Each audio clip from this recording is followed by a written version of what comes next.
Alright, welcome back. Another episode of Dirty D's Do's and Don'ts. Today we'll be talking about the maintenance on the VF4 over here, HAAS.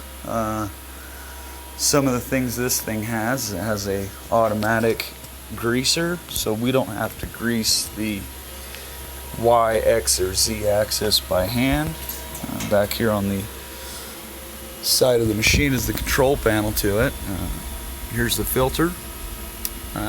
Over in the DM2 video that I showed, there is the type of grease that we use for it and what we fill it with, and we will refill this and screw it back on hand tight. Don't fucking wrench on it. And then after that, you're gonna have to prime the system, get the air out of it.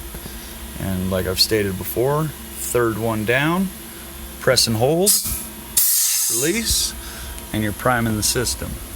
Look right here. There you go. That's how you know. If it goes all the way up and then shoots right back down to zero, you know there ain't a drop of shit in that fucking system, and that's not good. The other thing we got here, this is the rotary, for the rotary, pretty much hydraulic oil. You guys shouldn't have to worry about that at all. That's like a once a year type of deal, but anyways, that's the greasing of this machine.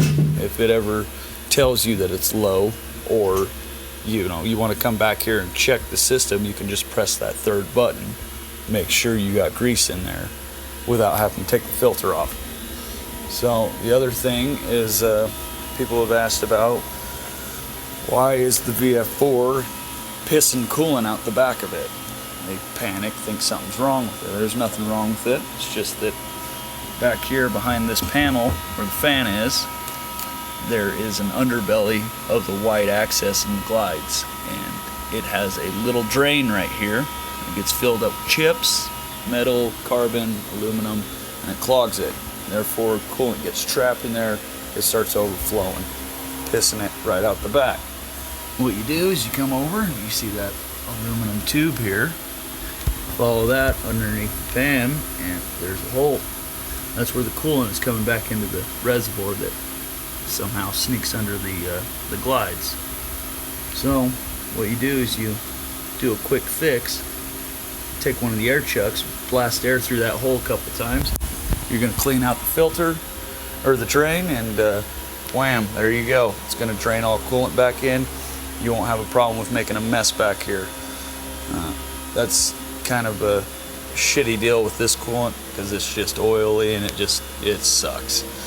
But another thing, we have a screen here, not so much a filter like the other machine, like the TM1P that we have. This is just a screen, so it's just a metal piece in there. You just unscrew these two, pull out the metal piece, clean it out. It's just metal screen, stick it back in, tighten it down. Make sure you get the O-ring that's right here on the inside. Make sure that's placed in there perfectly in the groove. You don't put that in correctly and you pinch it, you're gonna shoot coolant everywhere as soon as the machine turns on. So don't worry about that so much. It doesn't fill up that often, and well, I've never even seen it a quarter of the way full, so don't even worry too much about that. Because of the screening that we do, try to keep a lot of shit out of the coolant, therefore it's not going to circulate through the pump into the screen. So should be pretty good there. Something else, the auger. I've got a little not safe trick of how to clean the auger out clean, make the inside of the machine clean. Take one of our hard jaw blocks here.